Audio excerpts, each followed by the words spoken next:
The judge looked at my mother and asked her one question. Have you been the primary caregiver for this child? And my mother said, yes, Your Honor. Since the day she was born. I sat 2 rows behind her, and I watched my mother lie under oath without blinking once. My name is Rachel. My brother's name was Mark.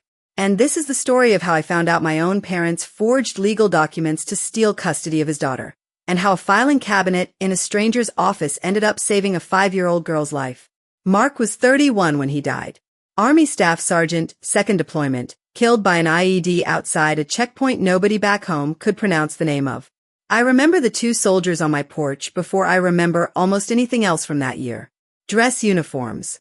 A folder. My mother screaming in a way I'd never heard a human being scream. Mark had a daughter. Her name is Sadie. She was 4 years old when he died, and her mother had been out of the picture since Sadie was a baby. Some custody arrangement that never quite worked. A woman who signed away her rights for reasons none of us ever fully understood, and, honestly, none of us pushed hard to understand. Mark had full custody. Mark had raised her alone, with help from me, for 4 years. At the funeral reception in my parents' living room, surrounded by casseroles nobody was eating, my mother pulled me into the kitchen and said the line I will never forget as long as I live. She said, "Don't get too attached to Sadie, Rachel. Your father and I are going to need her Social Security survivor benefits more than you do. I want you to sit with that for a second." My brother was in the ground a week. His daughter was in the next room, asleep on a pile of coats, and my mother's first calculation wasn't grief. It was a monthly deposit. I didn't scream. I didn't throw anything, though God knows I wanted to. I just looked at her and said, "Okay, Mom," and walked back into the living room where people were telling stories about Mark playing high school football. I said nothing else that night. Not because I'd forgiven her. Because I knew, somehow, that this wasn't the moment to fight. That the real fight hadn't started yet. I want to back up for a second and tell you about my parents, because you need to understand the kind of people they are before you understand what they did. My father, Doug, worked 31 years at a plant that closed the year he was supposed to retire with a pension. He never fully recovered from that, financially or otherwise. My mother, Carol, worked part-time at a pharmacy and ran the house like a ledger. Every dollar accounted for, every relative's worth measured against what they contributed. Love, in my mother's house, was never separate from money. If you gave her a birthday card without cash in it, she'd mention it for years. Mark left home at 18 and never really came back. Not really. Not until he had Sadie and needed help with childcare while he was stationed 2 hours from where we grew up. I was the one who showed up. Not my parents. I was 26, no kids of my own, working remote as a claims adjuster, and I became the person who picked Sadie up from daycare 3 days a week because Mark's schedule was impossible and my parents were, in my mother's words, not really built for that kind of thing anymore. So when Mark died and my parents suddenly discovered they were very much built for that kind of thing, I knew something was wrong before I could even prove it. The state moved fast once they learned Sadie's only parent was dead and her mother's rights had been terminated years earlier. A caseworker got assigned. There was talk of guardianship. And within 6 weeks, my parents had filed paperwork with the county establishing themselves as Sadie's legal guardians. They never asked me. They never even told me they were doing it. I found out because the caseworker, a woman named Denise who I will be grateful to until the day I die, called me to confirm some details and said, offhand, "Your parents mentioned you be helping with weekend visitation." Weekend visitation. Like I was an aunt with a spare room, not the person who'd been raising this child 3 days a week for 2 years. I called my mother. I asked her what was going on. She said, "We're her grandparents, Rachel. It's the natural order of things. You're not her mother. Let the adults handle this. You're not her mother." I've turned that sentence over in my head 1,000 times since. Because she was right. I wasn't Sadie's mother. But I was the one who knew her shoe size. I was the one who knew she was scared of the vacuum cleaner and loved the color yellow and couldn't fall asleep without a specific stuffed elephant with one ear chewed off. My mother didn't know any of that. My mother didn't know Sadie's pediatrician's name.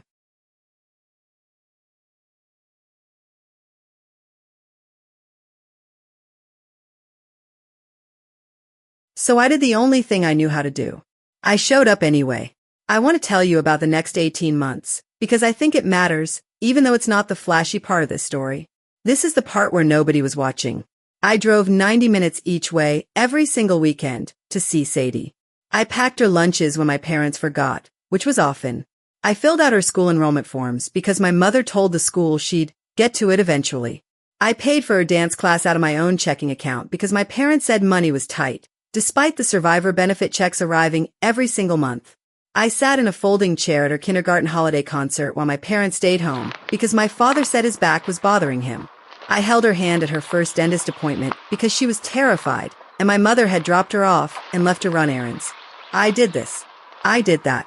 I signed the forms. I made the calls.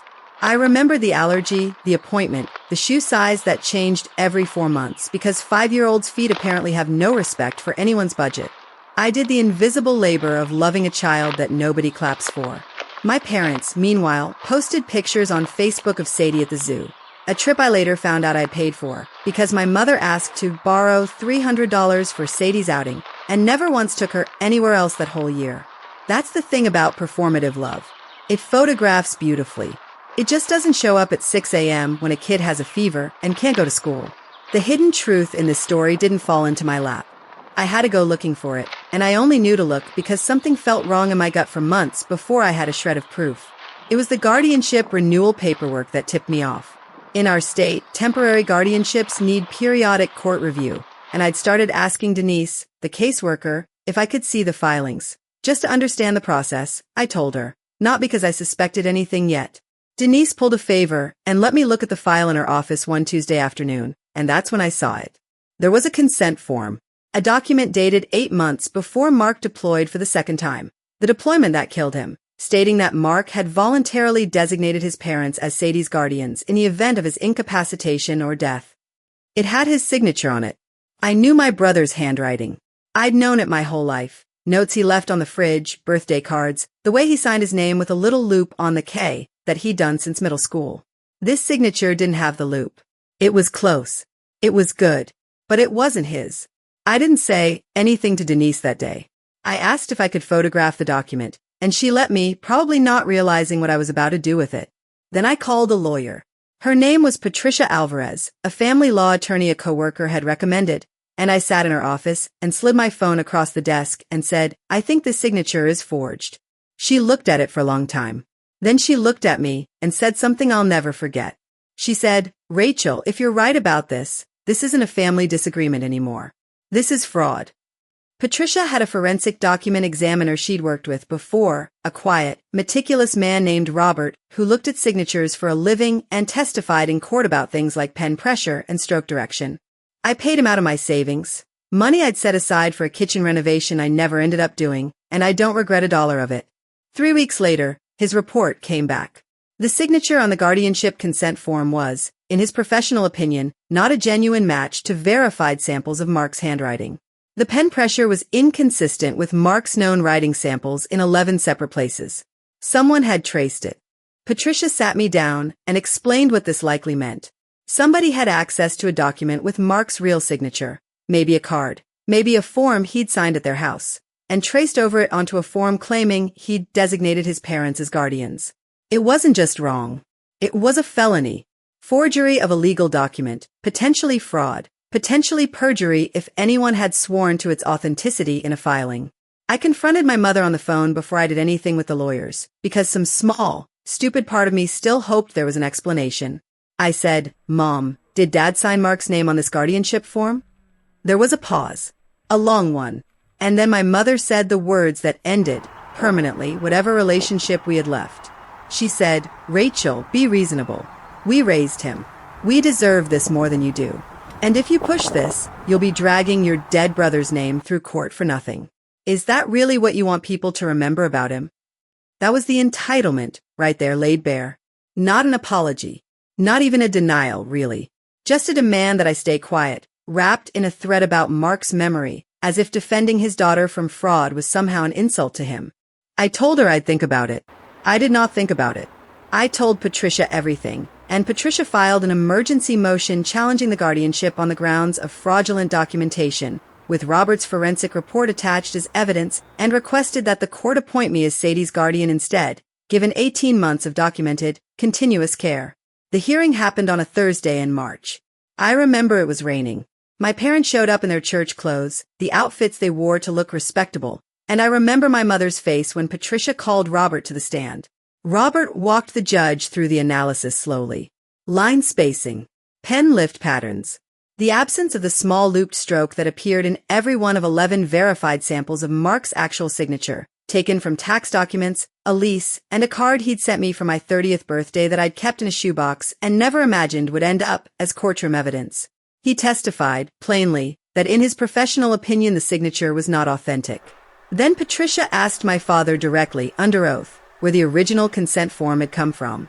And my father, who I think genuinely believed until that moment that nobody would ever check, said, Mark signed it before he deployed. He wanted us to have her.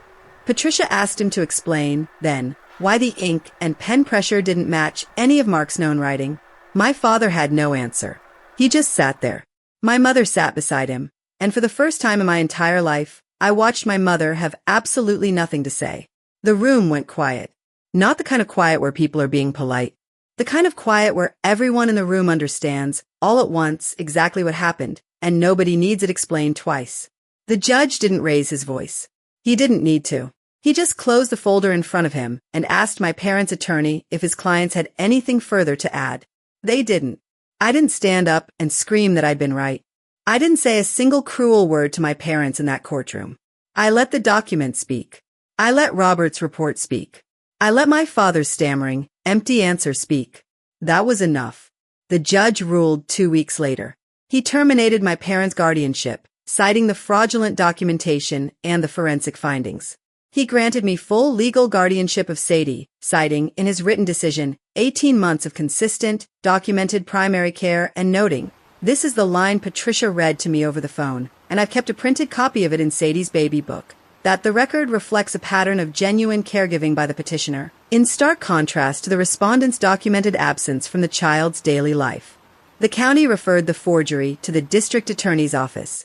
My father was charged with forgery of a legal document and later pled to a lesser fraud charge, receiving probation and a fine, given his age and lack of prior record. My mother was never criminally charged. There wasn't enough to prove she'd physically forged anything herself, though the judge's ruling made clear he didn't believe for 1 second she was ignorant of it. What she lost wasn't a courtroom. It was everything else. Guardianship. Her son's daughter. Every relative who found out and quietly stopped inviting her to things. I didn't do that to her. She did that to herself, and the system simply made sure it couldn't be hidden anymore. I never asked for revenge in any of this. I never wanted my parents in a cell. Never wanted to humiliate them beyond what the truth itself did. I just wanted a 5-year-old girl to be safe, and raised by someone who knew her shoe size and remembered which elephant had the chewed ear. The system did the rest. I didn't have to. Sadie is 7 now. She still has that elephant, held together at this point mostly by stubbornness and a few unconvincing stitches I did myself. Last month, we drove to the cemetery where Mark is buried, something we do every few months, and she put a dandelion on his headstone because she'd picked it in the parking lot and decided it counted as a proper flower. I sat on the grass next to her while she talked to her dad the way kids do, casual, unbothered by the strangeness of talking to a stone. And I thought about my mother's voice in that kitchen, telling me not to get too attached. I thought about the folder closing in that courtroom. I thought about how quiet a room gets when the truth finally has nowhere left to hide. Love isn't the version of it you perform for a Facebook photo. It's the version nobody claps for. The lunches, the forms, the folding chair at the holiday concert. That's the whole story, really. Not a villain punished. A little girl, finally, safely, loved by someone who showed up. That's my story. If you were in my shoes, would you have fought it the same way or gone straight for the confrontation? Tell me in the comments. I read everyone. And if this is your first time here, subscribe, because I've got more stories like this one coming.